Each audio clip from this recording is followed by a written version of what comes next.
দেখো পনির তরকারিটা করেছি, কী দেয়া করেছি, দু ভাগের করেছি। একটা দুপুরের আর একটা হলো রাতের জন্য করেছি। তো কী দেয়া করেছি সেটা আমি তোমাদেরকে দেখাচ্ছি।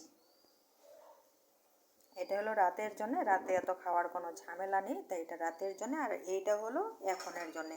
যেহেতু আমি মাছ মাংস ডিম কিছু খাই না, তাই আমার জন্য ছেলে নিরামিষ খাই, তো আমার জন্য পনির নিয়ে আসছে। তো এখানে পনির দিয়েছে, কাঁচা পনির, অর্থাৎ পনিরটা আমি ভাজি নেই, কারণ ভাজলে একটা পনির সেন্ট থাকে না, আর ভাজলে পরে পনিরটা কীরকম একটা রাবার রাবার লাগে।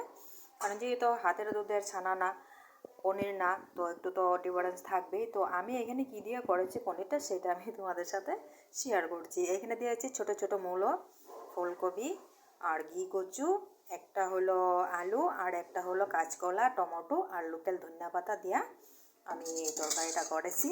তো এটা কিন্তু খেতে খুবই একটা দুর্দান্ত রেসিপি, খুব টেস্ট। এটা তোমরা রুটির সাথে ভাতের সাথে খেতে পারো। অবশ্যই কোনো মশলা নেই, একটু হালকা পাতলা মশলা, একটু ধনার গুঁড়া দিয়েছি, জিরা ফোড়ন দিয়েছি, আর কোনো মশলাই আমি এখানে দিইনি, হলুদ গুঁড়া। বাস, আমি নিরামিষে কখনোই কোনো মশলা আমি ব্যবহার করি না।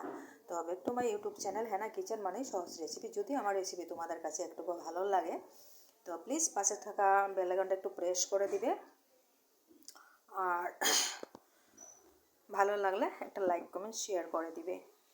আর আমার রেসিপি জানিয়ে খুব কম ফ্রেন্ডেরই ভালো লাগে, কারণ আমি তো হিজি দিয়া হীরা মুক্তা দিয়ে আমি রেসিপি করি না, কারণ যেহেতু আমার ওসব পছন্দ না, তাই আমি করি না। আমি একদম সহজ সরল মানুষ, তেমন আমি সহজ সরল রেসিপি করি, আর খেতে কিন্তু সে টেস্ট। আর যদি তোমরা না করে খেয়ে থাকো, তবে তোমরা এটার টেস্ট বুঝবে না, অবশ্যই তোমরা করে খেয়ে দেখবে।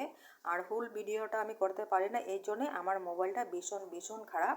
রান্নাবান্নার ভিডিওটা আমি পুরোপুরি করতে পারি না, তাই আমি শর্ট করে দিই।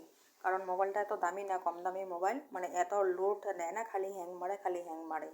তো তোমরা কিছু মনে করো না, তোমাদের কাছে শেয়ার না করলে কার কাছে শেয়ার করবো? তোমরাই তো বন্ধু, ফ্রেন্ড, আপনজন।